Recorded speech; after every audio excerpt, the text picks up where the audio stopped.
Professor Fernandez has received nearly $500,000 from the egg industry and writes papers like this. She admits eggs can raise LDL, bad cholesterol, but argues that HDL, so-called good cholesterol, also rises, maintaining the ratio of bad to good.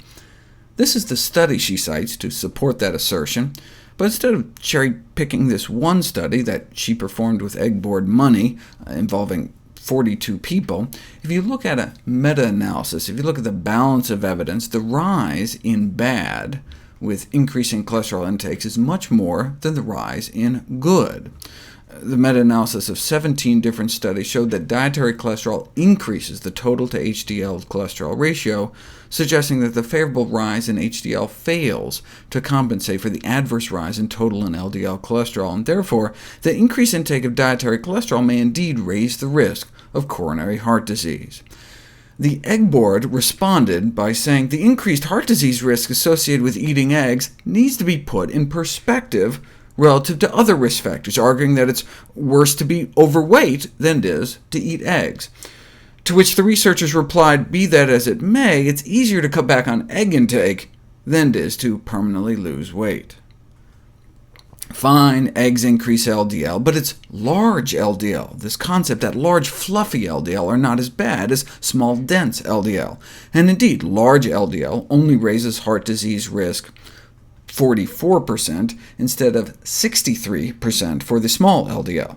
Light, large, buoyant LDL still significantly increases our risk of dying from our #1 killer. This was for women, the same was found for men. Large LDL only increases risk of heart attack or death 31% instead of 44%. Bottom line, as the latest review on the subject concluded, LDL cholesterol has been clearly established as a causal agent in atherosclerosis, regardless of size. Yet check out how the Egg Board researcher worded it. The formation of larger LDL from eggs is considered protective against heart attack relative to small LDL. It's like saying getting stabbed with a knife is protective relative to getting shot. Health practitioners should bear in mind, she wrote, that restricting dietary cholesterol puts a burden on egg intake and leads to the avoidance of a food that contains dietary components like carotenoids and choline. Now, she wrote this in 2012, before the landmark 2013 study showing that choline from eggs appears to increase the risk of stroke, heart attack, and death. So she can be excused for that, but what about the carotenoids in eggs, like lutein and zeaxanthin, so important for protecting vision and reducing cholesterol oxidation? As I explored previously, the amounts of these phytonutrients in eggs are minuscule. 1 spoonful of spinach contains as much as 9 eggs. And then, compared to the predictable effects on eye health, organic free-range eggs versus corn and spinach. But what about the effects of eggs on cholesterol oxidation? We've known for decades that LDL cholesterol is bad, but oxidized LDL is even worse. So, her logic goes, since eggs have trace amounts of these antioxidants, the implication is that eggs prevent cholesterol oxidation, but the science shows the exact opposite. Consumption of eggs increases the susceptibility of LDL cholesterol to oxidation. They found that not only does eating eggs raise LDL levels, but also increases LDL oxidizability, in addition to the oxidizability of our entire bloodstream. Was this also just published, so she wouldn't have known differently? No, it was published 18 years ago, yet she still tries to insinuate that eggs would reduce oxidation. She acknowledges receiving funding from the American Egg Board, and then claims she has no conflicts of interest. Beans, chickpeas, split peas, and lentils are packed with nutrients and play a role in the prevention of chronic disease. But most can't be eaten raw. Boiling is the most common cooking method, which is used to make canned beans. But sprouting is becoming more popular, which is healthier. There hadn't been any head-to-head comparisons until now. The easiest way to compare is to just measure the quantity of polyphenol phytonutrients thought to account for some of the protective benefits against chronic disease, for example, the anthocyanin pigments that make these particular beans so pretty. As you can see, sprouted beans have more of some, but less of others. In fact, you can see that across the board with the other phenolic phytonutrients, more of some, less of others. Because the positive effects of these compounds may be related to their antioxidant capacity, you can compare the overall antioxidant power of boiled versus sprouted beans, for which boiled appeared to have a marginal edge, but ideally we actually measure physiological effects, like what about boiled versus sprouted against cancer cells? And that's just what they did. This is the concentration of raw bean extract needed to cut the breast cancer growth rate in half in a petri dish. Boiled beans do about 40 times better, right? Same cancer growth inhibition at just a fraction of the concentration, and sprouted beans do about the same. Now, you can't even eat most beans raw, but I wanted to include them just to show you a fascinating phenomenon. No amount of raw bean extract appears able to totally stop the growth of breast cancer cells, but just a small amount of cooked or sprouted beans can. And the same thing with actually killing off cancer. No amount of raw bean extract works, but both boiled and sprouted beans can. Similar results were found for melanoma. Processing the beans, either cooking or sprouting, boosted anti-cancer activity in vitro. But against kidney cancer, raw and boiled worked, but sprouted didn't at all. The researchers were also interested in brain protection. Given that elderly persons reporting always eating legumes may be significantly less likely to experience cognitive decline, the researchers decided to compare the protective effects of boiled versus sprouted beans on astrocytes. Astrocytes are the most abundant type of cell in our brain. They are star-shaped cells that keep our brain running smoothly. Should they become damaged, though, they may play an important role in the development of neurodegenerative disorders like Lou Gehrig's disease, Alzheimer's, or Parkinson's. So if we're thinking clearly, we should thank our lucky stars. To see if beans would help protect astrocytes from damage, first they had to make sure bean extracts don't cause any damage. This is the before, dripping nothing on astrocytes in a petri dish, 100% viability, and then this is after adding boiled bean extract. Didn't hurt the cells at all, and sprouted beans seemed to even help them grow a little bit. Same thing, but this time we're going to damage the astrocytes with an oxidative chemical that killed off about a quarter of the cells. But with some boiled bean extract on board, the astrocytes were protected at the 2 higher doses, but the sprouted beans didn't appear to offer significant benefit. So what's the takeaway? As far as I'm concerned, we should eat beans in whichever way will get us to eat the most of them. I do love my lentil sprouts, one of the healthiest snacks on the planet, along with kale chips.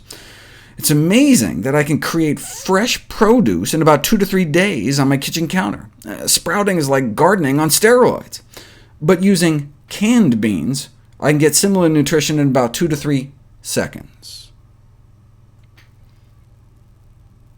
For people with prediabetes, lifestyle modification now considered the cornerstone of diabetes prevention.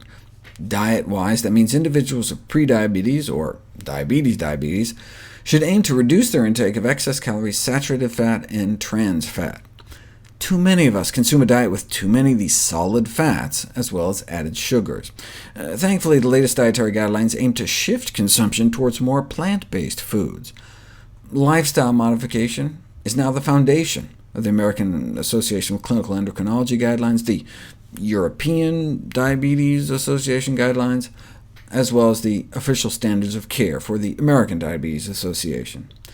Dietary strategies include reduced intake of fat and increased intake of fiber, meaning unrefined plant foods, including whole grains. That's based on research like this. We've known eating lots of whole grains associated with a reduced risk of developing type 2 diabetes.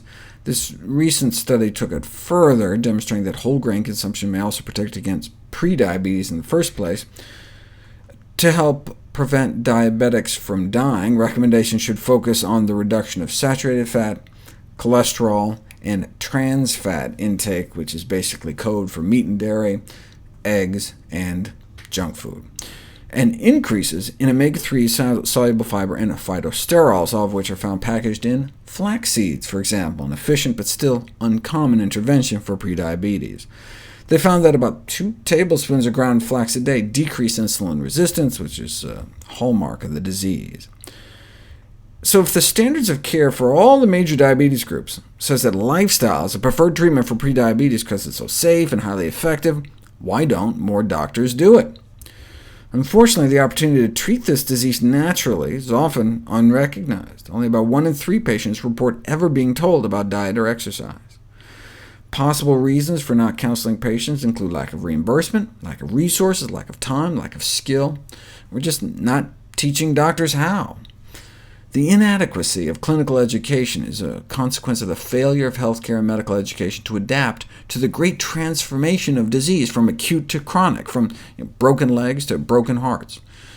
Chronic disease is now the principal cause of disability, consuming 3/4 of our sickness care system. Why has there been little academic response to this rising prevalence of chronic disease? Maybe it's because doctors aren't getting paid to do it. Attempting to change to a rational chronic care model is practically unthinkable in the absence of radically changed compensation. Why haven't reimbursement policies been modified? One crucial reason may be a failure of leadership in the medical profession and medical education to recognize and respond to this changing nature of disease patterns. How far behind the times is the medical profession? A report by the Institute of Medicine on Medical Training concluded that the fundamental approach to medical education has not changed since 1910. The latest research pitted hibiscus against obesity, giving hibiscus to overweight individuals, and showed reduced body weight, but after 12 weeks on hibiscus, they only lost like 3 pounds, and really only 1.5 pounds over placebo. Clearly no magic fix. The purported cholesterol-lowering property of hibiscus tea had looked a bit more promising. Some older studies suggested as much as an 8% reduction drinking 2 cups a day for a month. But when all the studies are put together, the results were pretty much a wash. This may be because only about 50% of people respond at all to drinking the equivalent of between 2 to 5 cups a day, though those that do respond may get a respectable 12% or so drop in cholesterol, but nothing like the 30% drop one can get within weeks of eating a healthy enough plant-based diet. High blood pressure is where hibiscus may really shine, a disease affecting 1 billion people, killing millions. Up until 2010, there wasn't sufficient high-quality research out there to support the use of hibiscus tea to treat it, but there are now randomized, double-blind, placebo-controlled studies where hibiscus tea is compared to artificially colored and flavored water that looks and tastes like hibiscus tea, and the tea did significantly better. We're still not sure why it works, but hibiscus does appear to boost nitric oxide production, which could help our arteries relax and dilate better. Regardless, an updated review acknowledged that the daily consumption of hibiscus tea may indeed significantly lower blood pressures in people with hypertension. But by how much? How does this drop in blood pressure compare to other interventions? Well, the premier clinical trial when it comes to comprehensive lifestyle modification for blood pressure control is the premier clinical trial. Realizing that 9 out of 10 Americans are going to develop hypertension, they randomized 800 men and women with high blood pressure into one of 3 groups. One was the control group, the so-called advice-only group, where patients were just told to lose weight, cut down on salt, increase exercise, and eat healthier. Here's a brochure. In the 2 behavioral intervention groups, they got serious. 18 face-to-face sessions, group meetings, food diaries, monitored physical activity, calorie and sodium intake. Now, one intervention group just concentrated on exercise, and the other one included exercise and diet. They pushed the DASH diet, high in fruits and vegetables, and low in full-fat dairy products and meat, and in 6 months achieved a 4.3-point drop in systolic blood pressure compared to control, slightly better than the lifestyle intervention without the diet.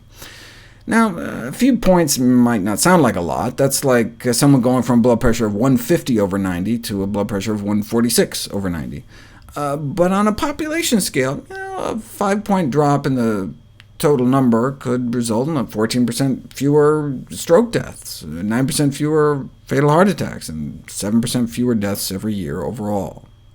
But a cup of hibiscus tea with each meal didn't just lower blood pressure by 3, 4, 5 points, but by 7 points, 129 down to 122. And in fact, tested head-to-head against a leading blood pressure drug called Captopril, 2 cups of strong hibiscus tea every morning, using a total of 5 tea bags for those 2 cups, was as effective in lowering blood pressure as a starting dose of 25 milligrams of captopril taken twice a day.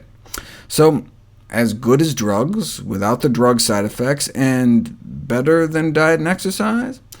Well, the lifestyle interventions were pretty wimpy. As public health experts noted, the premier study was only asking for 30 minutes of exercise a day, whereas the World Health Organization is more like, hour-a-day minimum. And diet-wise, the lower the animal fat intake, and the more plant sources of protein the premier participants were eating, the better the diet appeared to work, which may explain why vegetarian diets appear to work even better. And the more plant-based, the lower the prevalence of hypertension. On the DASH diet, they were told to cut down on meat, but we're still eating meat every day, so would qualify as the non-vegetarians here in the Adventist II study, which looked at 89,000 Californians, and found that those who instead only ate meat on more like a weekly basis had 23% lower rates of high blood pressure. Cut out all meat except fish, and the rate is 38% lower. Cut out all meat, period. The vegetarians have less than half the rate, and the vegans, cutting out all animal protein and fat, appeared to have thrown 3/4 of their risk of this major killer out the window. One sees the same kind of stepwise drop in diabetes rates as one's diet gets more and more plant-based, and a drop in excess body weight such that only those eating completely plant-based diets fell into the ideal weight category. But could that be why those eating plant-based diets have such great blood pressure? Maybe it's just because they're so skinny on average. I've shown previously how those eating plant-based diets have just a fraction of the diabetes risk even at the same weight, even after controlling for BMI. But what about hypertension? The average American has what's called pre-hypertension, which means the top number of your blood pressure is between 120 and 139. Not yet hypertension, which starts at 140, but it means we may be well on our way. Compare that to the blood pressure of those eating whole-food plant-based diets. Not 3 points lower, 4 points lower, or even 7 points lower, but 28 points lower. Now, but the group here eating the standard American diet was, on average, overweight, with a BMI over 26. Still better than most Americans, but while the vegans were a trim 21 over here. That's 36 pounds lighter. So maybe the only reason those eating meat, eggs, dairy, and processed junk had such higher blood pressure was because they were overweight. Maybe the diet per se had nothing to do with it. To solve that riddle, we would have to find a group still eating the standard American diet, but as slim as a vegan.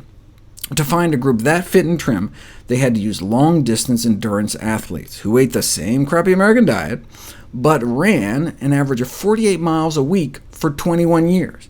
They ran almost 2 marathons a week for 20 years. So if you do that, anyone can be slim as a vegan, no matter what they eat. So where did they fall on this graph? Both the vegans and the conventional diet group were sedentary, less than an hour of exercise a week. The endurance runners were here. So it appears if you run about 1,000 miles every year, you can start to rival some couch potato vegans. Doesn't mean you can't do both, but it may be easier to just eat plants. Hibiscus tea is so healthy, they even want to put it into meat. Consumer demands for healthier meat products are rapidly increasing, but prior attempts at adding healthy ingredients failed. Adding blackberries to burgers dyed them with a distinct purplish color, for example, but the bloody red color of hibiscus fit in perfectly. Hibiscus tea was found to be as effective as a leading blood pressure drug without the drug side effects, which include everything from lack of strength and man boobs down to impotence, with a whole lot in between for both men and women, including rare cases of potentially fatal liver damage. There's even a mnemonic we learn in medical school to try to memorize the major side effects of the drug. Hibiscus, though, may have adverse effects of its own. As I've reviewed previously, those that eat plant-based diets appear to have superior periodontal health, less gum disease, fewer signs of inflammation like bleeding, but twice the prevalence of dental erosions, areas on the teeth where the enamel has thinned, thanks to more frequent consumption of acidic fruits and vegetables. So after we eat something like citrus, we should swish our mouths with water to clear the acid from our teeth, and this includes beverages. I'm a big fan of hibiscus tea, but they don't call it sour tea for nothing. Researchers at the University of Iowa Dental School tested 25 different popular teas and found 2 with a pH under 3, meaning as acidic as orange juice or Coca-Cola, Tazo's Passion and Bigelow's Red Raspberry, both of which contain, as their first ingredient, hibiscus, which also brings the zing to Red Zinger. To see if the teas would actually dissolve teeth, they took 30 extracted molars from people, and indeed, out of the 5 teas tested, the greatest erosion came from soaking teeth in the tea with the most hibiscus. But they left the tooth sitting in the tea for 25 hours straight, but this was to simulate a lifetime of exposure. Bottom line, herbal teas are potentially erosive, particularly fruity and citrusy teas like hibiscus, but it depends on a variety of factors. To minimize the erosive potential, we can use a straw, and after consuming acidic food or drinks, we should rinse our mouth with water to help neutralize the acids. Aluminum is the 3rd most abundant element on Earth, and may not be good for our brain, something we learned studying foundry workers exposed to high levels. Though the role of aluminum in the development of brain disease like Alzheimer's is controversial, to be prudent, steps should probably be taken to lessen human exposure to this metal. There are a number of aluminum-containing drugs on the market, like antacids, which have the highest level, though aluminum compounds can also be added to processed foods as anti-caking agents in pancake mix, melting agents in American cheese, meat binders, gravy thickeners, rising agents in some baking powders, and dye binders in candy, so it's probably better to stick to unprocessed natural foods. However, if you cook those natural foods in an aluminum pot, a significant amount can leach into the food compared to cooking in stainless steel. If you do the same thing with tea, though, you get a few milligrams of aluminum regardless of what type of pot you use, suggesting the aluminum is in the tea itself. And indeed, back in the 1950s, it was noticed that tea plants tend to suck up aluminum from the soil. But like anything, it's the dose that makes the poison. According to the World Health Organization, the provisional tolerable weekly intake, our best guess at a safety limit for aluminum, is 2 milligrams per healthy kilogram of body weight per week, which is nearly 1 milligram per pound, so someone who's around 150 pounds probably shouldn't ingest more than 20 milligrams of aluminum per day. Up to 1/5 of intake may come from beverages, so what we drink probably shouldn't contribute more than about 4 milligrams a day, which is the amount found in about 5 cups of green, black, or oolong tea. So should we not drink more than 5 cups of tea a day? Well, it's not what we eat or drink, it's what we absorb. If you just measured how much aluminum was in tea, it would seem as though a couple cups could double our aluminum intake for the day. But if you measure the level of aluminum in people's bodies after they drink tea, it doesn't go up. This suggests that the bioavailability of aluminum in tea is low, possibly because most of the extractable aluminum in brewed tea is strongly bound to these large phytonutrients that are not easily absorbed from the gastrointestinal tract, so it just passes right through, our intestines get flushed away without actually getting inside of our body.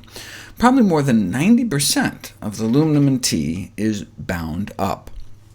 But what about studies like this showing a large spike in aluminum excretion through our urine after drinking tea compared to water? The only way for something to get from our mouth to our bladder is to first be absorbed into our bloodstream. But they weren't comparing the same quantity of tea and water. They had the study subjects chug down like 8.5 cups of tea, or just drink water at their leisure. So the tea drinkers peed a lot more, period. So the aluminum content was no different, really, tea versus water, suggesting that gross aluminum absorption from tea is unlikely, and that only little aluminum is potentially available for absorption. So though as few as 4 cups of tea could provide 100% of one's daily aluminum limit, the percentage available for absorption in the intestine may be less than 10%. Therefore, it is unlikely that moderate amounts of tea drinking can have any harmful effects on humans. However, that's for people with normal aluminum excretion. For example, tea may not be a good beverage for children with kidney failure, since they can't get rid of aluminum as efficiently. For most people, though, tea shouldn't be a problem, though if you drink tea out of a can, buy undented cans, as the aluminum in dented cans can leach into the liquid, boosting aluminum levels by a factor of 8 sitting on store shelves for a year. Over-the-counter antacids are probably the most important source for human aluminum exposure in terms of dose. Maalox, for example, taken as directed, can exceed the daily safety limit more than 100-fold, and nowhere on the label does it say not to take with acidic beverages such as fruit juice. Washing antacid down with orange juice, for example, can increase aluminum exposure 8-fold, and citric acid was worse, the acid found naturally concentrated in lemons and limes. Just as sour fruits can enhance the absorption of iron, which is a good thing, through the same mechanism they may enhance the absorption of aluminum, raising the question, what happens when one adds lemon juice to tea? Previously, I concluded that the amount of aluminum in tea is not a problem for most people, because it's not very absorbable. But what if you add lemon? No difference between tea with lemon, tea without lemon, or no tea at all in terms of the amount of aluminum in the bloodstream, suggesting that tea drinking does not significantly contribute to aluminum actually getting inside the body, lemon juice or not. Now they're talking about black tea, green tea, white tea, oolong tea. What about the red zinger herbal tea, hibiscus? The reason it's called sour tea is because it has natural acids in it, like citric acid. Might that boost the absorption of any of its aluminum? Well, a greater percentage of aluminum gets from the hibiscus into the tea water, but there's less aluminum overall. The question is, does the aluminum then get from the tea water into our body?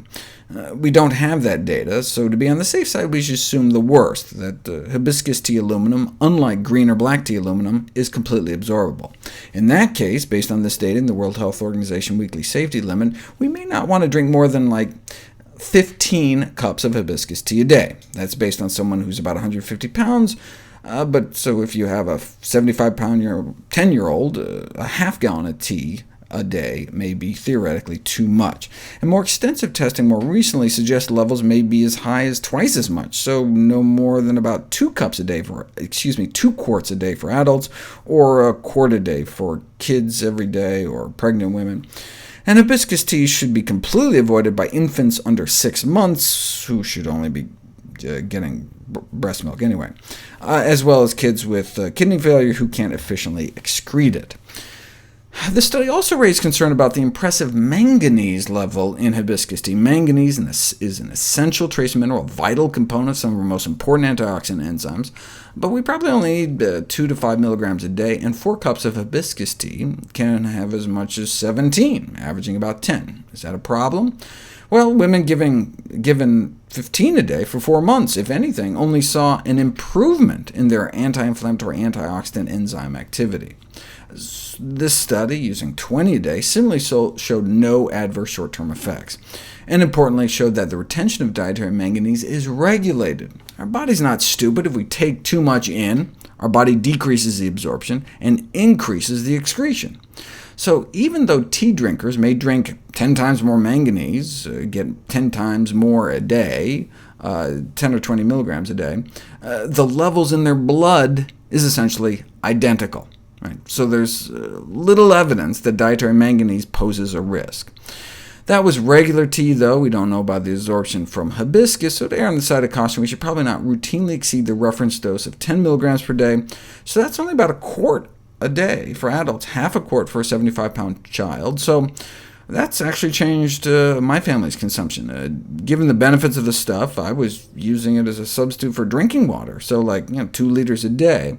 And I was blending the hibiscus petals in, not throwing them away, effectively doubling aluminum content and increasing manganese concentrations by about 30%. So given this data, I've cut back to no more than about a quart of filtered hibiscus tea a day.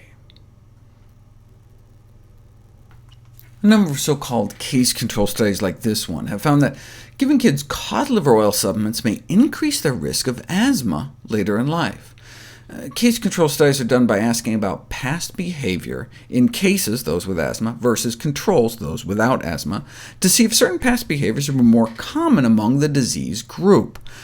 The problem is you're asking people to remember what they're doing years ago, and most people can't remember what they had for breakfast last week. And you can't rule out something called reverse causation. Maybe cod liver oil didn't lead to the asthma. Maybe the asthma led to the use of cod liver oil. So it'd be nice to see a cohort study.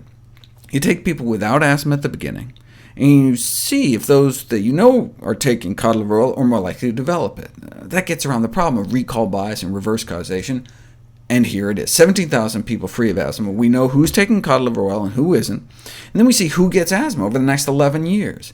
And they indeed found cod liver oil intake was significantly associated with the development of asthma. They think it may be the excessive vitamin A in the cod liver oil that was causing the problem, but there are a number of things in fish oil we may not want our children exposed to. Researchers recently looked at 13 over-the-counter children's dietary supplements containing fish oil to assess potential exposure to PCBs, toxic industrial pollutants that have contaminated our oceans. PCBs were detected in all products. Could you just stick to the supplements made from the small, short-lived fish like anchovies instead of big predator fish like tuna, or use the purified fish oils? No. They found no significant difference in PCB levels between the supplements labeled as molecularly distilled, or however high up the food chain the fish were. So while children's dietary supplements containing the long-chain omega-3s from fish oils may claim to benefit young consumers, daily ingestion of these products may provide a vector for contaminant exposure that may offset the positive health effects. What positive health effects are they talking about? Well, infants given DHA fortified formula may have better development of their eyes and brains compared to infants getting non-DHA fortified formula. DHA is one of these long-chain omega-3 fatty acids. But what was the source of the DHA? Not fish, it was algae-derived DHA. So you can get the benefits of the omega-3s without the contaminant risks. Of course, breast milk is the gold standard, significantly better than either of the formula-fed infants. So the best source of omega-3s is mom. I've previously discussed the role of dietary lignans in the reduction of breast cancer risk and improvement in breast cancer survival, based on studies like this that showed that women with breast cancer who ate the most lignans appeared to live longer. But lignans are found throughout the plant kingdom, seeds, whole grains, vegetables, fruits, berries, so how do we know lignans weren't just a marker for the intake of unrefined plant foods? For example, those that eat lots of plants, vegetarians, have about 8 times the lignan intake of omnivores, and the one that ate the most plants, the vegan, was off the charts. So maybe lignans are just a marker of a healthier diet. Well, in a petri dish, lignans were shown to not only have direct anti-cancer growth activity against human breast cancer cells, but also prevent their migration, as I previously showed. So it was finally put to the test. A randomized, double-blind, placebo-controlled clinical trial of flax seeds, the world's most concentrated source of lignans, in breast cancer patients found that flax appears to have the potential to reduce human breast cancer growth in just a matter of weeks. So I started recommending ground flax seeds to breast cancer patients, but what about preventing breast cancer in the first place? Similarly, high lignan intake associated with reduced breast cancer risk, but maybe that's just saying high plant food intake helps in general. So they gave women at high risk for breast cancer a teaspoon of ground flax seeds a day for a year, and they showed, on average, a drop in precancerous changes. But what about flax seeds and breast cancer itself? Outside of an experimental setting, there just weren't a lot of women eating flax seeds regularly to study. Until now. Matching 3,000 women with breast cancer to 3,000 women without, they found consumption of flaxseed alone and of flax bread was associated with a 20–30% reduction in breast cancer risk. As flax seeds are packed with lignans, only a small daily serving of flax seeds is required to attain the level of lignan intake associated with a reduction in breast cancer risk. As it appears that most women do not consume flaxseed, and that small amounts may be associated with reduced breast cancer risk, we might want to consider intervention to increase the prevalence of flaxseed consumption. The latest review summarized the associations between flax and decreased risk of breast cancer in the first place, better mental health, and lower mortality among breast cancer patients. The only other study of flax and brain health I'm aware of was an exploration of 100 commonly used drugs and supplements on cognition in older adults, found that flax was one of the few things that appeared to help.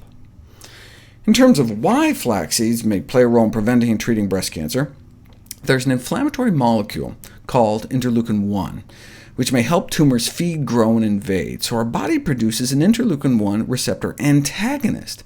It binds to the IL-1 receptor and blocks the action of IL-1. And the activity of this protective inhibitor can be boosted with the drug tamoxifen, or by eating flax seeds. In premenopausal women, the pro-inflammatory profile of interleukin-1 could be counteracted by a dietary addition of a few spoonfuls of ground flax. 1 month of flax was able to increase the anti-inflammatory inhibitor levels by over 50%, better than even the drug. Yes, having one's ovaries removed may reduce breast cancer risk as much as 60%, but at the cost of severe side effects. The drug tamoxifen may reduce the incidence of breast cancer by more than 40%, but may induce other severe side effects such as uterine cancer and blood clots. That's why less toxic, even safe, breast cancer prevention strategies such as dietary modification need to be developed, and these lignan phytoestrogens in flax seeds may be one successful route because of the data showing reduced breast cancer risk and increased overall breast cancer survival. Now, lignans are not a magic bullet to prevent breast cancer. You can't just sprinkle some flax on your bacon cheeseburger, but as a part of a healthy diet and lifestyle, they may help reduce breast cancer risk in the general population. Pancreatic cancer is among the most aggressive forms of human cancer, with a very high mortality rate. It represents the 4th leading cause of cancer death in the United States, with an annual mortality of 32,000 dead. With a 5-year survival rate of only 3%, and average survival less than 6 months, diagnosis of pancreatic cancer carries one of the poorest prognoses. It's one of the worst things a doctor ever has to tell a patient. The only FDA-approved therapies for it, gemcitabine or erlotinib, produce objective responses in less than 10% of patients, while causing severe side effects in the majority. There's a desperate need for new options. Clinical research to test new treatments are split up into phases. Phase 1 trials are just to make sure the treatment is safe, to see how much you can give someone before it becomes toxic. Curcumin, the natural yellow pigment in the spice turmeric, has passed a number of those. In fact, there's so little toxicity, the dosing was limited only by the number of pills that patients were willing to swallow. Phase 2 is to see if it actually has any effect, and it did in 2 of the 21 advanced pancreatic cancer patients that were evaluated, one of whom had a 73% tumor reduction. This is what we'd like to see, before and after. Unfortunately, the effect was short-lived. This lesion remained small, but apparently a curcumin-resistant tumor clone emerged, whereas the other patient showed a slow improvement over a year, stable disease for over 18 months. In fact, the only time their cancer markers bumped up was during a brief 3-week stint where the curcumin was stopped. So it does seem to help some patients with pancreatic cancer, and most importantly, what's the downside? Right? No curcumin-related toxic effects, up to doses of 8 grams a day. What happens after 8? We don't know, because no one was willing to take that many pills. They were willing to go on one of the nastiest chemotherapy regimens on the planet, but didn't want to be inconvenienced with swallowing a lot of capsules. Anyway, the only surefire way to beat pancreatic cancer is to prevent it in the first place. In 2010, I profiled this study, the largest such study in history, which found that dietary fat of animal origin was associated with increased pancreatic cancer risk. But which animal fat is the worst? Well, the second largest study has since chimed in to help answer that question. Poultry was the worst. The first finding of its kind, 72% increased risk of pancreatic cancer for every 50 grams of daily poultry consumption. That's just like a quarter of a chicken breast. The reason white meat came out worse than red may be because of the cooked meat carcinogens in chicken, the heterocyclic amines that build up in grilled and baked chicken. These mutagenic chemicals have been associated with a doubling of pancreatic cancer risk. Other recent studies include one out of San Francisco implicating the standard American diet, and one out of Italy. High consumption of meat and other animal products, as well as refined carbs, was associated with pancreatic cancer risk, whereas a diet rich in fruit and vegetables appeared to lower risk. Eating meat may increase risk, whereas eating fake meat has been found associated with significantly less risk. Those who eat plant-based meats like veggie burgers and veggie dogs 3 or more times a week had less than half the risk of fatal pancreatic cancer. Legumes and dried fruit were found to be similarly protective. This study, correlating chicken consumption with weight gain, was performed in just one country and about 4,000 people. This study included 4 other countries, included 89,000 people. Animal protein intake was associated with long-term weight gain, and again, poultry was the worst, associated with 40% more weight gain than red meat or processed meat. Why poultry? Yes, they're so fatty these days because of the way we've genetically manipulated them. Up to 10 times more fat and calories than they used to have. But one bizarre theory is that it might be due to an obesity-causing chicken virus, to which 1 in 5 obese humans test positive, and those with exposure to the chicken virus weighed 33 pounds heavier than those testing negative. This chicken virus was the first to be associated with human obesity, but not the last. It's similar to chicken embryo lethal orphan virus, which is common among poultry in the U.S. The original obesity-causing chicken virus was able to effectively transmit obesity from one chicken to another when caged together, similar to adenovirus number 36, a human obesity-associated virus first reported to cause obesity in chickens and mice, spreading quickly from one chicken to another via nasal, oral, or fecal excretion and contamination. This, of course, raises serious concerns about transmissibility in people. The easiest way to test this is just experimentally infect humans with the virus, see how fat they get. Alas, ethical reasons preclude experimental infection of humans, and so the evidence will have to remain indirect. In absence of direct experimental data, we have to rely on population studies, like how they nailed smoking and lung cancer. You can't force people to smoke a pack a day, but there are people who smoke that on their own, and we can see if they get more lung cancer. Similarly, about 15% of Americans are already infected with this virus, so let's just follow them out and see what happens. 1,400 Hispanic men and women were followed for a decade, and not only were those exposed to the virus fatter than those who were not, but over 10 years, those with a history of infection had a greater percentage of body fat over time. Most studies done to date on adults have found a connection between exposure to this virus and obesity, and all the studies done so far on childhood obesity show increase in prevalence of infection in obese compared to non-obese children. Now we're up to more than 1,000 children studied with similar findings. Obese children who tested positive for the virus weighed 35 pounds more than children who tested negative. The virus appears to increase the number of fat cells by mobilizing fat cell precursor stem cells, and then may increase the accumulation of fat within those cells. If you take liposuction samples of fat from people, the fat cell precursors turn into fat cells at about 5 times the rate in people who came to the liposuction clinic already infected.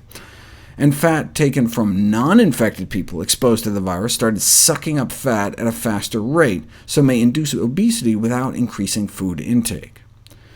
Just like adenovirus 36 infection can be transmitted horizontally from one infected chicken to another in the same cage, and then they subsequently became obese, the same virus is also easily transmitted among humans. This raises the question as to whether at least some cases of childhood obesity can be considered an infectious disease. They speculate that this animal adenovirus may have mutated to become a human adenovirus capable of infecting humans and causing obesity. Studies like this, in which Harvard researchers found the consumption of whole fruits, such as blueberries, grapes, and apples, significantly associated with lower risk of type 2 diabetes, whereas grapefruit juice consumption was associated with higher risk, highlight the dramatic difference between eating whole fruits and just drinking fruit juice. If you eat apples, your cholesterol drops compared to drinking apple juice, but leave just a little of the fiber behind cloudy apple juice, and it makes a difference. We used to think of fiber as just a bulking agent that helped with bowel regularity. In fact, you can get the same laxative effect with indigestible plastic particles. Feed people a couple spoonfuls of sliced polyvinyl tubing, and you can increase stool bulk, frequency, and consistency. So fiber was viewed as a similarly inert, indigestible substance. But now we know fiber is digestible by our gut bacteria, who make short-chain fatty acids with it, which have a number of health-promoting effects, such as inhibiting the growth of bad bacteria and increasing mineral absorption. For example, experimentally infusing the rectum of the human body, they can stimulate calcium absorption. So much so, you can improve the bone mineral density of teenagers just by giving them the fiber naturally found in foods like onions, asparagus, bananas. Our good bacteria also use fiber to maintain normal bowel structure and function, preventing or alleviating diarrhea and stimulating colonic blood flow up to 5-fold, as well as fluid and electrolyte uptake. The major fuel for the cells that line our colon is butyrate, which our good bacteria make from fiber, so we feed them, and they feed us right back. But if the only difference between fruit and fruit juice is fiber, why can't the juice industry just add some fiber back to the juice, sprinkle in a little Metamucil? Right? Why can't juice with added fiber be equated with whole fruit? The reason is because we remove a lot more than just fiber when we juice fruits and vegetables. We lose all the nutrients that are bound to the fiber. Way back in the 80s, a study found a discrepancy as to the amount of fiber in carob, using 2 different methods. There was a gap of about 20% that was identified not as fiber, but non-extractable polyphenols, a class of phytonutrients thought to have an array of health-promoting effects. In the light of these results, it's worth noting that some of the effects associated with the intake of dietary fiber in plants may actually be due to the presence of these polyphenols stuck to the fiber. Non-extractable polyphenols, usually ignored, are a major part of dietary polyphenols. Most polyphenol phytonutrients in plants are locked to the fiber. These so-called missing polyphenols make it down to our colon and are then liberated by our friendly flora, and can then get absorbed into our system. The phytonutrients in fruit and vegetable juice may just be the tip of the iceberg. In 1992, a controversial paper was published suggesting sperm counts have been dropping around the world over the last 50 years. However, this remains a matter of debate. It's notoriously difficult to determine sperm counts in the general population for an obvious reason. If you go ask men for samples, less than 1 in 3 tend to agree to participate. Finally, though, a study of tens of thousands of men studied over a 17-year period, and they did indeed find a significant decline in sperm concentration, about a 30% drop, as well as a drop in the percentage of normal-looking sperm. Most looked normal in the 90s, but more recently that's dropped to less than half. This may constitute a serious public health warning. Semen quality may actually be related to life expectancy. In a study of more than 40,000 men visiting a sperm lab during a 40-year period, they found a decrease in mortality was associated with increasing semen quality, suggesting that semen quality may therefore be a fundamental biomarker of overall male health. So declining sperm counts could be like a canary in the coal mine for us and future generations. Even when defective sperm are capable of fertilizing an egg, creating a child with abnormal sperm may have serious implications for that child's future health. What role may diet play? In a previous video, I profiled a first-of-its-kind Harvard study suggesting that a small increase in saturated fat intake was associated with a substantially lower sperm count. But not all fat was bad. Higher intakes of omega-3s was associated with more favorable sperm shape. This may help explain why researchers at UCLA were able to improve sperm vitality, movement, and shape by giving men about 18 walnuts a day for 12 weeks. Though walnuts as a whole food have more than just omega-3s, but lots of other important micronutrients. In a study of men aged 22 through 80, older men who ate diets containing lots of antioxidants and micronutrients, for example vitamin C, had the genetic integrity of sperm from much younger men. The antioxidants we eat not only end up in our semen, but are concentrated there. The amount of vitamin C ends up nearly 10 times more concentrated in our testicles than the rest of our bodies. Why? Because sperm are highly susceptible to damage induced by free radicals, and accumulating evidence suggests that this oxidative stress plays an important role in male infertility. So we should eat lots of antioxidants, which is to say, eat lots of fruits and vegetables. Why not just take antioxidant pills? Because in pill form, antioxidants may have unexpected adverse effects. So more fruits and vegetables, and perhaps less meat and dairy, which is where most saturated fat is found. But the Harvard data were considered preliminary. They studied fewer than 100 men, but it was the best we had until now. The higher the saturated fat intake, the lower the sperm count, up to a 65% reduction in total sperm count. These findings are of potential great public interest because changes in diet over the past decades may be part of the explanation for the recently reported high frequency of subnormal human sperm counts. In any case, the current findings suggest that adapting dietary intake towards eating less saturated fat may be beneficial for both general and reproductive health. Why is high dietary intake of saturated fat associated with reduced semen quality? What's the connection? Well, a significant percentage of the saturated fat intake in the study was derived from dairy products, and residues of industrial chemicals may bioaccumulate up the food chain into cow fat, and then some of these lipophilic, the fat-loving chemicals, may have hormone-disrupting abilities. The EPA performed a national survey of persistent bioaccumulative and toxic pollutants in the U.S. milk supply. Since milk fat is likely to be among the highest dietary sources of exposure to this pollution, it's important to understand their levels. They tested milk from all over the country and found a witch's brew of chemicals. They estimate that dairy products alone contribute about 30 to 50% of our dioxin exposure. And like dioxin, other toxic pollutants tend to be widely dispersed in the environment, bioaccumulated through the food chain, and ultimately result in low-level contamination in most animal fats. This may explain higher pollutant concentrations in fish eaters. Xenoestrogens, like PCBs, are associated with the fats of fish or animal flesh and cannot be fully removed by washing or cooking, so can accumulate in our fat too.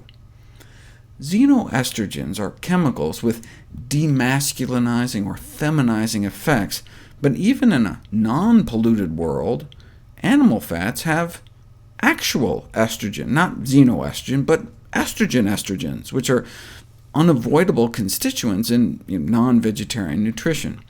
All foodstuff of animal origin contains estradiol, which is at least 10,000-fold more potent than most xenoestrogens, and dietary exposure, meat, dairy products, and eggs, to these natural sex steroids is therefore highly relevant, since the hormones in these animals are identical to our own. Cow estrogen works just like human estrogen. Estrogens are also contained in meat and eggs, but the major sources are milk and dairy products. By drinking a glass of milk, a child's intake of estradiol is 4,000 times the intake of xenoestrogens in terms of hormone activity. See, modern genetically improved dairy cows can lactate throughout their pregnancy. The problem is that's when the estrogen levels can jump as much as 30-fold. Though cheese intake has been associated with lower sperm concentration, dairy food intake has also been associated with abnormal sperm shape and movement. So this suggests that dairy intake may be implicated in direct testicular damage, and not just potential suppression of sperm production due to the estrogen. While milk products supply most of our ingested female sex steroids, eggs are a considerable source as well, contributing as much as meat or fish, approximately. I guess that could be expected, as eggs are produced directly in the hen's ovaries. Meat may also come hormone-enriched. In the U.S., anabolic sex steroids may be administered to animals for growth promotion, a practice banned in Europe 25 years ago. This study in New York found a progressively lower sperm count associated with processed meat consumption. But similar studies in Europe after the ban found the same thing. So it may not be the implanted hormones, but rather a consequence of other things in meat, such as the saturated fat, perhaps through cholesterol. We've known for decades that men with high cholesterol levels show abnormalities in their spermiograms. Decreased sperm concentration? About a third of the normal sperm movement and half the normal sperm shape. 25 years later, we're finding the same thing. Cholesterol is bad for sperm. In the largest study to date, higher levels of cholesterol in our blood associated with significantly lower percentage of normal sperm. Cholesterol was also associated with reductions in semen volume and live sperm count. These results highlight the role of fats in the blood in male fertility and should be of concern given the rising prevalence of obesity and cholesterol problems. Though a healthier diet may be associated with healthier sperm counts, cholesterol-lowering statin drugs did not seem to help. The food industry spends billions on advertising. Promotion costs for individual candy bars could run in the tens of millions, and this was years ago. McDonald's alone spends $1 billion on advertising every year. Such figures dwarf the National Cancer Institute's $1 million annual investment promoting fruits and vegetable consumption, or the $1.5 spent on cholesterol education, and that McBillion goes a long way. Children's food preferences are being molded by McDonald's even before they learn to tie their shoelaces. By the early age of 3 to 5 years, preschoolers preferred the taste of foods and drinks if they thought they were from McDonald's. This was true even for carrots. Baby carrots placed in a bag with a McDonald's logo reportedly tasted better. And then if they get sick, they continue to eat McDonald's in the hospital. Nearly 1 in 3 children's hospitals had a fast food restaurant inside, leading parents to have more positive perceptions of the healthfulness of McDonald's food. Or they can just buy the naming rights altogether, the Ronald McDonald Children's Hospital. In teaching hospitals, Krispy Kreme tops the list. Hospitals may wish to revisit the idea of serving high-calorie fast food in the very place where they also care for our most seriously ill. This is reminiscent of the fight back in the 80s to get tobacco out of hospitals, when public health advocates made radical suggestions like cigarettes should not be sold in the hospital. By working to make our hospitals ultimately smoke-free, we become part of a global campaign to completely eliminate the tobacco scourge. This task is difficult, but so was eradicating smallpox. Maybe it's time to stop selling sickness in hospitals. When farm animals are fed antibiotics, they can develop antibiotic-resistant bacteria in their guts, and then the gut bacteria can become manure on meat, which can spread to humans. Even vegetarian humans, since drug-resistant bacteria in animal feces can also spread to people through crops, or the environment. The exhaust fans can blow MRSA superbugs straight out into the surrounding area from pig operations or poultry operations. You can find MRSA floating around outside these sheds containing thousands of turkeys or chickens. This may explain why, in Europe, a human MRSA infection has been tied to just living in a region with industrial pig production, whether or not people have direct contact with livestock. These findings may not just be limited to Europe, though, where their factory farms pale in comparison to what we have here in the States, but we didn't know for sure until now. Proximity to swine manure application to crop fields and livestock operations was each associated with MRSA and skin and soft tissue infections in people here in the U.S. These findings contribute to the growing concern about the potential public health impacts of this high-density livestock production. Achievements in modern medicine, such as surgery and the treatment of preterm babies, which we today take for granted, would not be possible without access to effective treatment for bacterial infections. Within just a few years, we might be faced with dire setbacks, unless real and unprecedented global coordinated actions are immediately taken to protect these wonder drugs. So the use of antibiotics just to promote the growth of farm animals to slaughter weight should be banned worldwide, as happened in the EU. Europe stopped feeding pigs and chickens tetracycline and penicillin to promote growth about 40 years ago, something we continue to do to this day.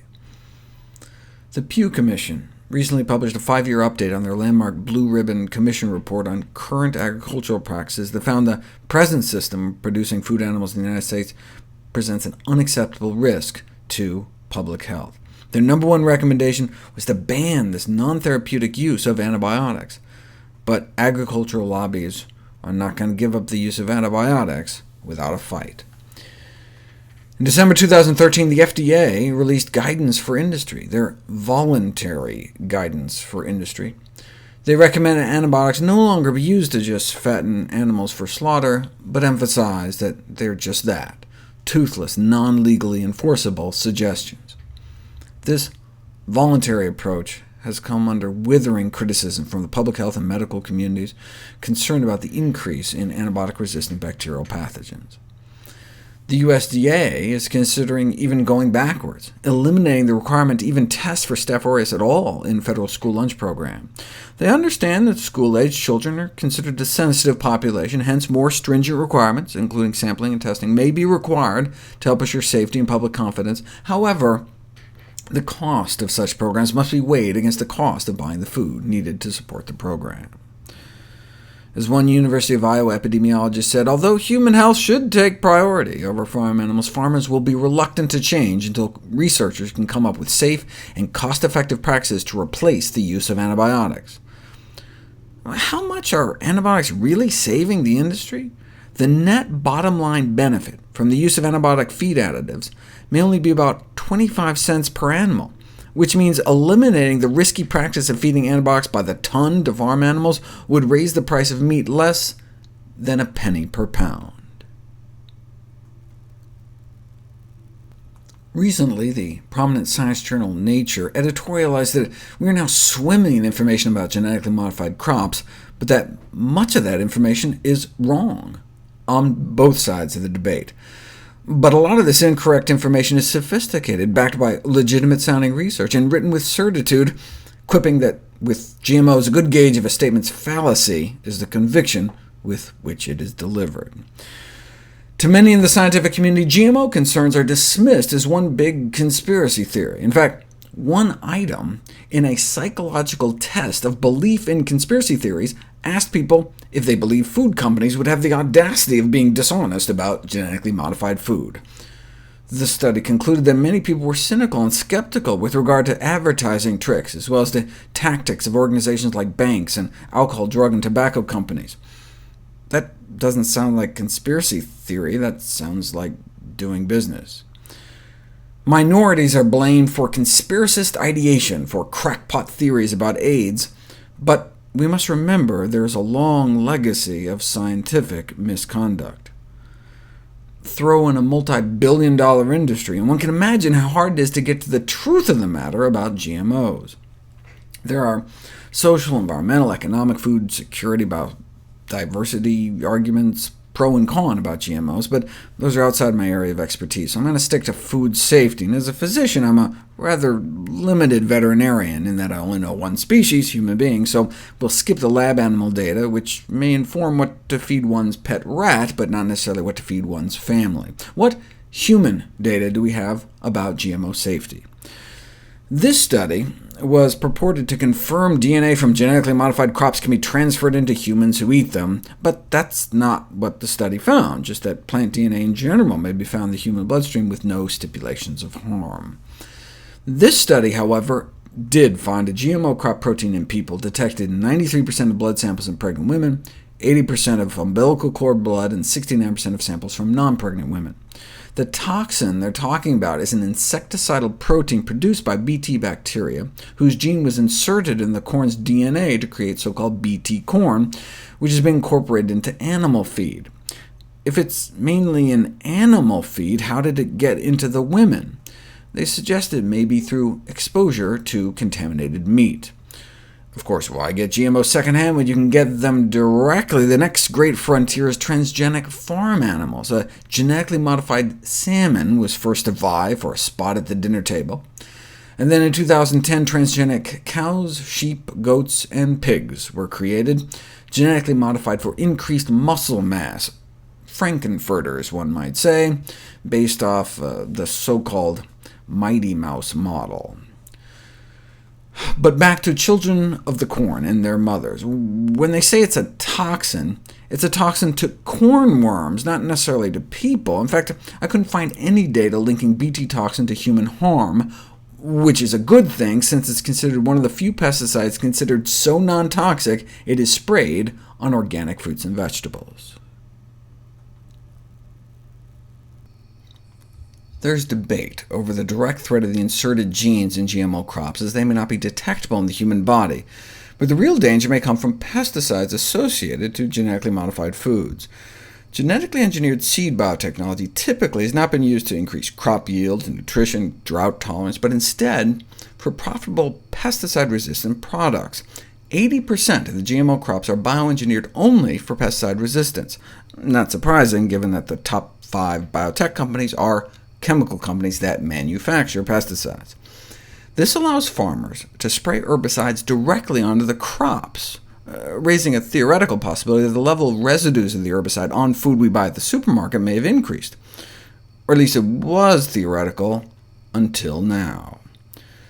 Monsanto's Roundup Ready soybeans are the #1 GM crop genetically engineered to be resistant to the herbicide Roundup, also sold by Monsanto, allowing farmers to spray fields with the Roundup herbicide glyphosate, which then kills the weeds while leaving the soy standing. Monsanto maintains that Roundup Ready soybeans are compositionally equivalent to that of conventional soy, a concept that is used to argue that GMO foods are therefore safe as non-GMO.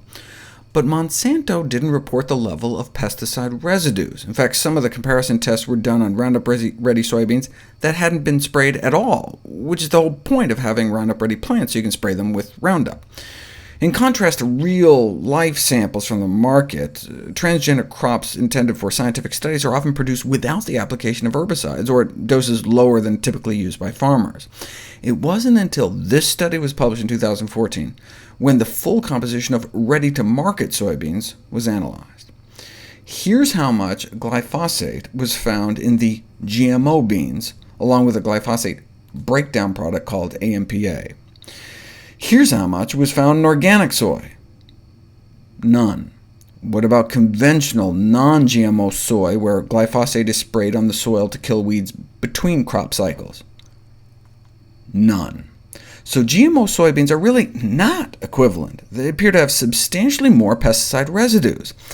The debate then shifts from the safety of Roundup Ready soybeans to the safety of Roundup itself. Are those glyphosate residues on GMO soy something to be concerned about? GMO soy has been found to be contaminated with pesticide residues, but are these levels anything to worry about? The researchers describe these levels as high, but compared to what? Compared to the maximum allowable residue levels. The legal limit for glyphosate in foods has been set at 0.1 to 0.2 milligrams per kilogram. So, OK, maybe these levels are high, exceeding the legal limits by an average of about 2,000%, whereas organic and conventional non-GMO soy both had none. So what did Monsanto do? Did the industry ditch the whole GMO thing, go back to using less pesticides so residue levels wouldn't be so high? Or they could just change the definition of high. What if they could get authorities to raise the maximum residue level from 0.1 or 0.2 up to, say, 20? Then the residue levels don't look so high anymore. Problem solved. The acceptance level of glyphosate in food and feed had been increased by authorities in countries that use Roundup Ready GMO crops. In Brazil they went up to 10, and US and Europe now accept up to 20. In all these cases, the maximum residue level values appear to have been adjusted not based on any new evidence indicating glyphosate toxicity was less than previously understood, but pragmatically in response to actual observed increases in the content of residues in GMO soybeans. Otherwise, it wouldn't be legal to sell the stuff. What evidence do we have, though, that these kinds of residues are harmful? For 12 years, we've heard that Roundup interferes with embryonic development, but the study was about sea urchin embryos. For 14 years, that Roundup may disrupt hormones, but that's in mouse testicles. Blogs will dish about concerning new studies implicating Roundup in male fertility, but if you look at the study, it's about rat testicles. Some blogs cite studies with disturbing titles like "Pre-puberty exposure alters testosterone levels and testicular shape," but they're talking about puberty in rats, though doesn't make as catchy a blog title. Why not use human tissue? Women are having babies every day. Why not just experiment on human placentas, which would otherwise just get thrown away? And in 2005, researchers did just that. And despite all the negative effects in rodents, glyphosate, the active ingredient in Roundup, didn't seem to have much of a toxic effect on human cells, even at high doses, or have much effect on hormone-regulating enzymes, leading Monsanto-funded reviewers to conclude that, regardless of what hazards might be alleged based on animal studies, glyphosate is not anticipated to produce adverse developmental or reproductive effects in humans.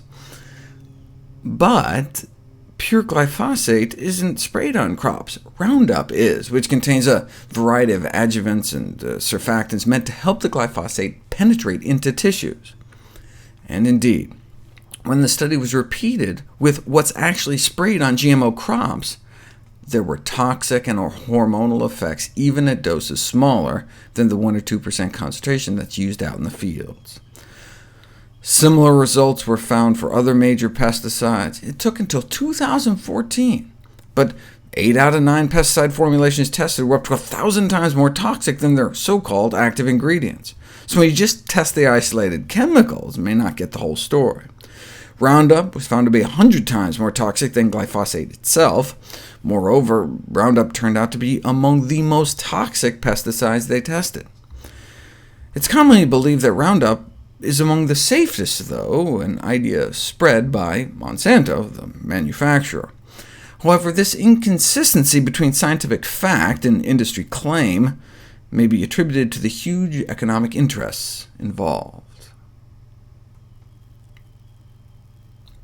In response to concerns raised about the toxicity of Monsanto's Roundup pesticide, which ends up in GMO foods, Monsanto scientists countered that these in vitro experiments use physiologically irrelevant concentrations, meaning dripping Roundup on cells in a petri dish at levels far above what would be realistically found in the human body. Sure, it's probably not a good idea to accidentally mix up your alcohol with your Roundup and chug the stuff, or try to commit suicide by drinking it or injecting it into you. And the rare cases of Parkinson's reported were after getting directly sprayed with the stuff or working for years in a pesticide production plant, but that's not your typical consumer exposure. Some of the researchers responded to Monsanto's accusation, saying, look, we use the kinds of concentrations that are used out in the fields. Therefore, every little droplet you spray worldwide is above the threshold concentration we found caused adverse effects. Monsanto's folks responded saying, yes, that's the concentration we spray, but that's not the concentration that human cells are bathing in. Once it gets into drinking water or food, it's highly diluted.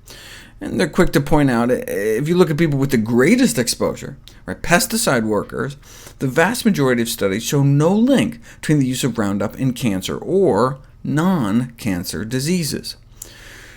There are a few suggestive findings suggesting a link with non-Hodgkin's lymphoma. One study of pesticide applicators suggested an association with multiple myeloma, and one study of the children of pesticide applicators found a tentative association with ADHD. But again, these are folks expected to have a much greater exposure level than the general population that may just get a few parts per million in their food. But there have never been any studies done on the tiny levels found circulating in people's bodies. Until now. The maximum residue levels are set at parts per million. The concentrations found within human bodies is measured in parts per billion. This study found glyphosate can activate estrogen receptors at just a few parts per trillion, increasing the growth of estrogen receptor-positive human breast cancer cells in a petri dish. These results indicate that truly relevant concentrations of the pesticide found on GMO soybeans possesses estrogenic activity. But consuming soy itself is associated with lower breast cancer risk and improved breast cancer survival. That may be because most GMO soy in the U.S. is fed to chickens, pigs, and cows. It's used for livestock feed, whereas most of the major soy food manufacturers use non-GMO soy. Or it could be because the benefits of eating any kind of soy may far outweigh the risks. But why accept any risk at all when we can choose organic soy products, which by law exclude GMOs? The bottom line is that there's no direct human data suggesting harm from eating GMOs, though in fairness such studies haven't been done, which is exactly the point, critics counter. That's why we need mandatory labeling on GMO products so that public health researchers can track whether GMOs are having any adverse effects. It's important to put the GMO issue in perspective, though. As I've shown, there are dietary and lifestyle changes we can make that could eliminate most heart disease, strokes, diabetes, and cancer. Millions of lives could be saved. A healthy enough diet can even reverse our #1 killer, heart disease. So I'm sympathetic to the biotech industry's exasperation about GMO concerns when we still have people dropping dead from everything else they're eating. As one review concluded, consumption of genetically modified food entails risk of undesirable effects, similar to the consumption of traditional food. In other words, choosing the non-GMO Twinkie isn't doing our body much of a favor. Hundreds of thousands of deaths in the United States every year are attributed to obesity. Now, overtaking smoking is perhaps the main preventable cause of illness and premature death. In particular, excess body fatness is an important cause of most cancers, according to a meta-analysis of studies done to date. For some cancers, about half of cases may be attributable to just being overweight or obese. What's the connection, though? Why do individuals who are obese have increased cancer risk? To answer this question, we must consider the biochemical consequences of obesity, like IGF-1. Insulin-like growth factor 1 is a cancer-promoting growth hormone associated with a variety of common cancers in adults, as well as children. Kids who got cancer had about 4 times the levels of IGF-1 circulating in their bloodstream, whereas people growing up with abnormally low levels of IGF-1 don't seem to get cancer at all, 0 cases out of 300 people. I've talked about this cancer-proofing mutation. The role of animal protein intake plays in boosting IGF-1 production from our liver, which may explain plant-based protection from cancer, and how plant-based one has to eat. But our liver is not the only tissue that produces IGF-1. Fat cells produce IGF-1 too. This may help explain this 21st century cancer epidemic caused by obesity. So of course drug companies have come up with a variety of IGF-1 blocking chemo agents, with cute names like figatumumab, but with not-so-cute side effects, such as early fatal toxicities. So perhaps better to lower IGF-1 the natural way by eating a plant-based diet, as vegan women and men have lower IGF-1 levels. Maybe, though, it's just because they're so skinny. The only dietary group that comes close to the recommended BMI of 21 to 23 were those eating strictly plant-based diets. So maybe it's the weight loss that did it. Maybe we can eat whatever we want as long as we're skinny enough. To put that to the test, we'd have to find a group of people that eat meat but are still as slim as vegans, long-distance endurance runners, running an average of 48 miles a week for 21 years. If you run 50,000 miles, you too can maintain a BMI of even a raw vegan. So what did they find? If you look at the blood concentrations of cancer risk factors among the groups of study subjects, you see that only the vegans had significantly lower levels of IGF-1. That makes sense, given the role animal protein plays in boosting IGF-1 levels. But the vegan group didn't just eat less animal protein, they ate fewer calories, and in rodents at least, caloric restriction alone reduces IGF-1 levels. So OK, maybe low IGF-1 levels among vegans isn't due to their slim figures, but maybe the drop in IGF-1 in vegans is effectively due to their unintentional caloric restriction. OK, so let's compare vegans to people practicing severe calorie restriction.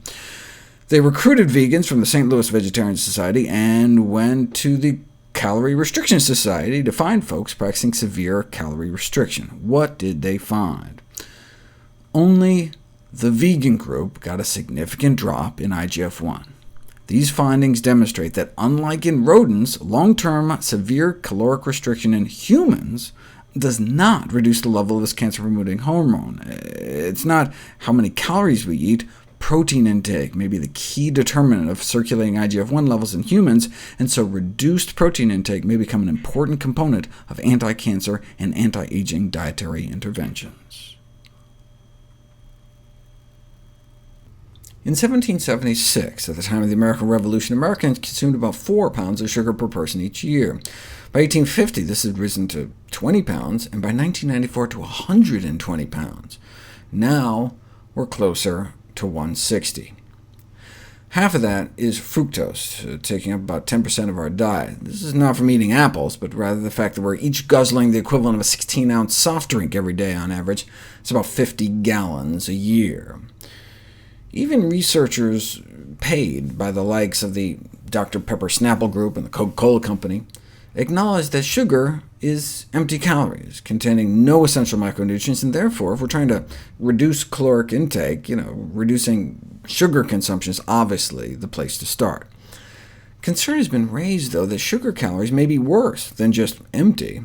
A growing body of scientific evidence suggests that the fructose added to foods and beverages in the form of table sugar and high-fructose corn syrup in large enough amounts can trigger processes that lead to liver toxicity and other chronic diseases. Fructose hones in like a laser beam on the liver, and like alcohol, fructose can increase the fat in the liver, increasing the risk for non-alcoholic fatty liver disease, which is one of the most remarkable medical developments of the past 3 decades. The emergence of fatty liver inflammation is a public health problem here and around the globe. These may not be messages that the sugar industry or beverage makers want to hear. In response, the Director General of a sugar industry front group replied, "Overconsumption of anything is harmful, including of water and air." Yes, the overconsumption of sugar compared to breathing too much. As one author expressed, "I suppose it's natural for the vast and powerful sugar interests to seek to protect themselves, since sugar takes up the single greatest percentage of our daily caloric intake." The American Heart Association is trying to change that, though. Under their new sugar guidelines, most American women should consume no more than 100 calories per day from added sugars, and most American men should eat or drink no more than 150. That means 1 can of soda could take us over the top for the whole day. Similarly, the new draft guidelines from the World Health Organization suggest we could benefit from restricting added sugars to under 5% of calories. That's about 6 spoonfuls of added sugar a day. I don't know why they don't just recommend 0 as optimal, but you can get a sense of how radical their proposal is, given that this is how many we consume right now. It is safe to say that Alzheimer's disease research is in a state of crisis. For the past 2 decades, over 73,000 research articles have been published, averaging 100 papers a day, yet little clinical progress has been made. The reason a cure may be impossible is because lost cognitive functions in Alzheimer's disease patients are due to fatally damaged neuronal networks, and dead nerve cells cannot be brought back to life. Consequently, replacement with new brain cells, even if it were technically possible, cannot be done without creating a new personal identity. One may live, but is it really a cure if one's personality is lost forever? Developing drugs that try to clear out the plaques from advanced degenerated brain tissue makes about as much sense as bulldozing tombstones from graveyards in an attempt to raise the dead. Even if drug companies figured out how to stop further disease progression, many Alzheimer's victims might not choose to live without recognizing family, friends, or themselves in a mirror. Thus, prevention of Alzheimer's may be the key, just as a brain attack or heart attack, a stroke or heart attack can be significantly prevented. One can think of Alzheimer's dementia as a mind attack. Mind attack, like heart attacks or strokes, needs to be prevented by controlling vascular risk factors, like high blood pressure and cholesterol, controlling that chronic brain hypoperfusion, the lack of adequate blood flow to the brain over the years before the onset of Alzheimer's disease, which means a healthy diet, physical exercise, and mental exercise. Here's the potential number of Alzheimer's cases that could be prevented every year in the United States if we could just reduce diabetes rates 10% or 25%.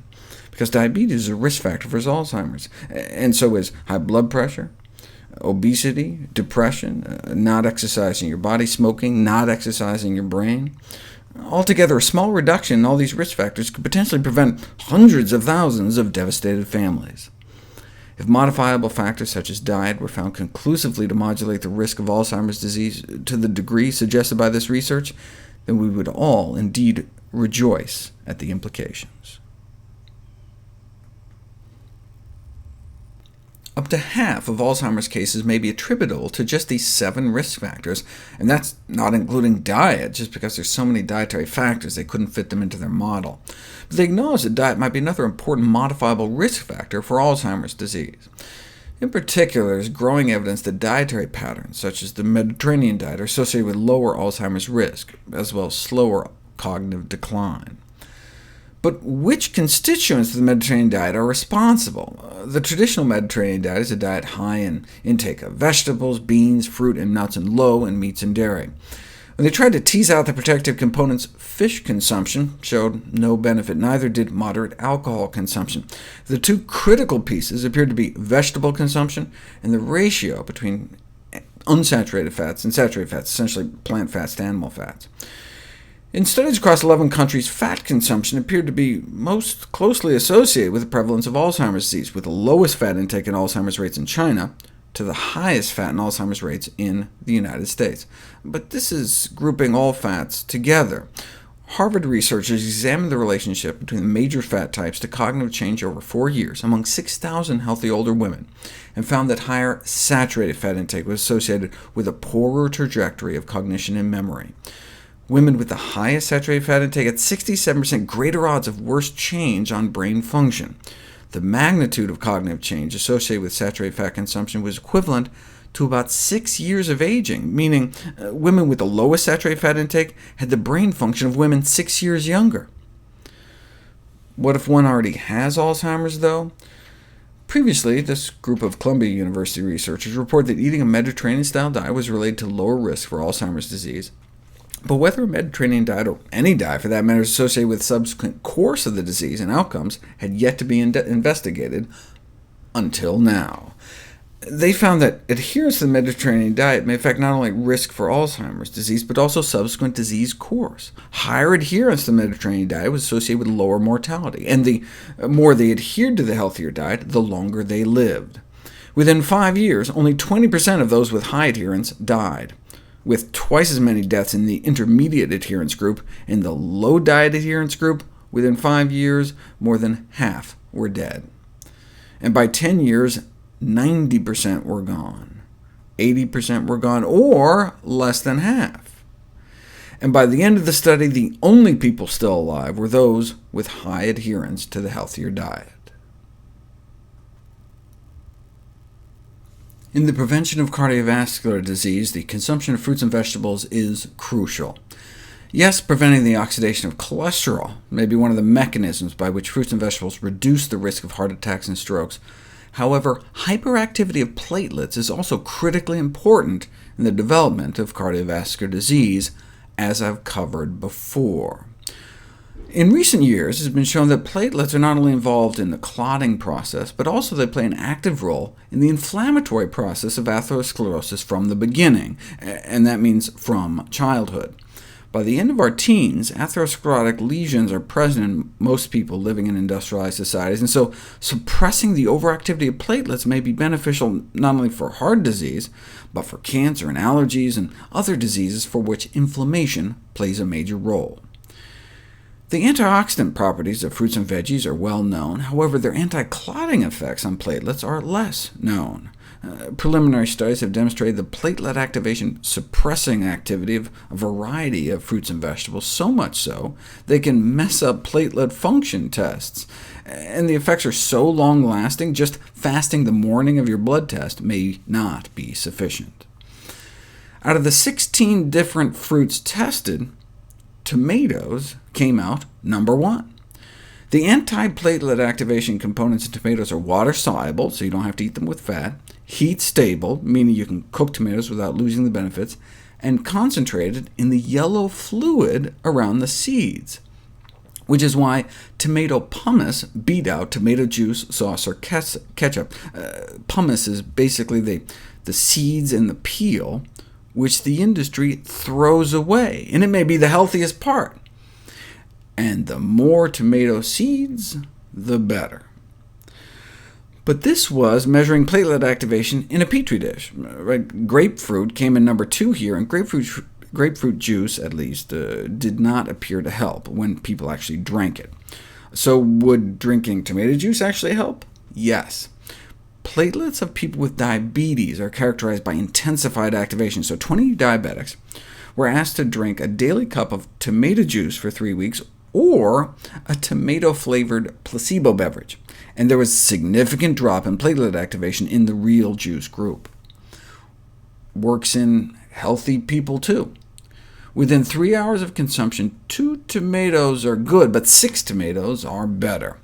And the effects were more wide-ranging than those of aspirin, in that tomatoes target multiple pathways of platelet activation.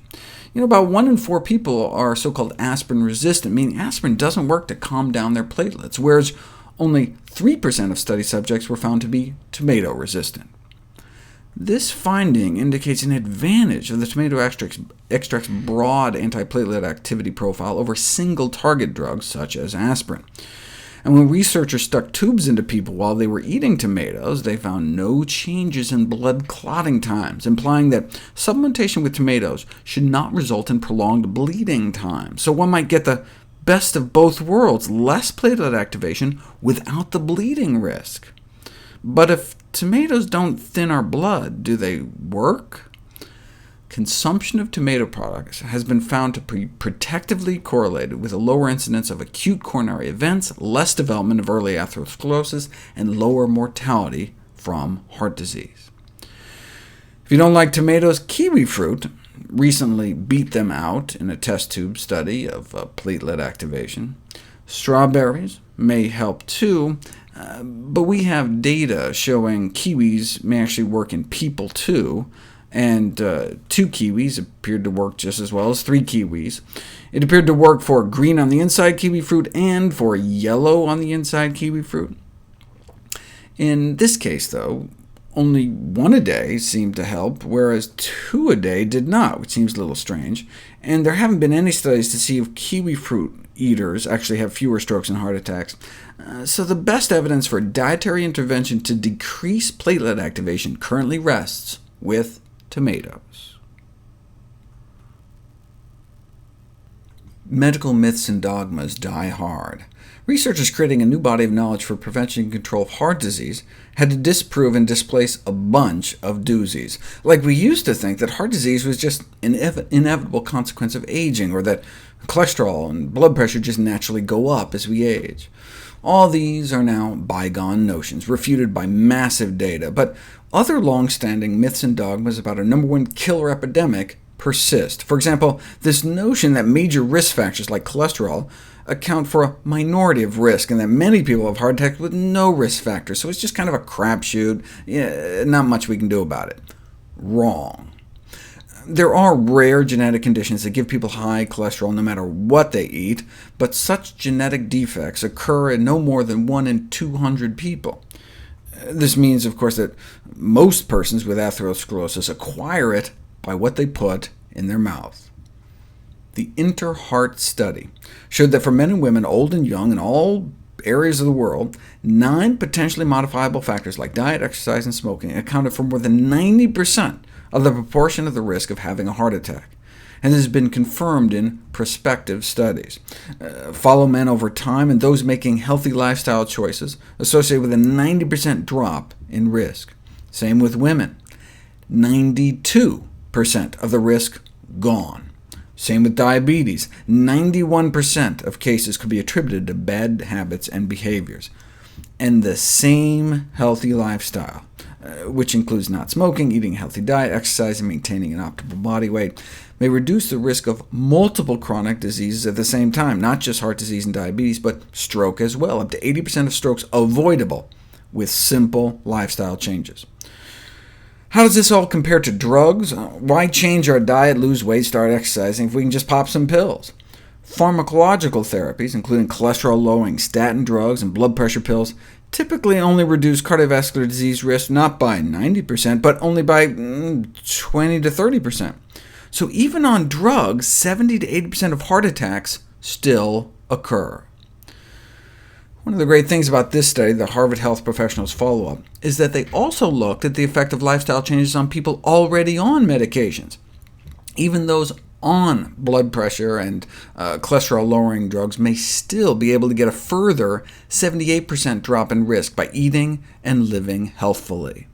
So the choice isn't diet or drugs. Cardiovascular medication should be used as an adjunct to, not just a replacement for, healthy lifestyle practices. It takes time for new science to trickle down into mainstream medical practice.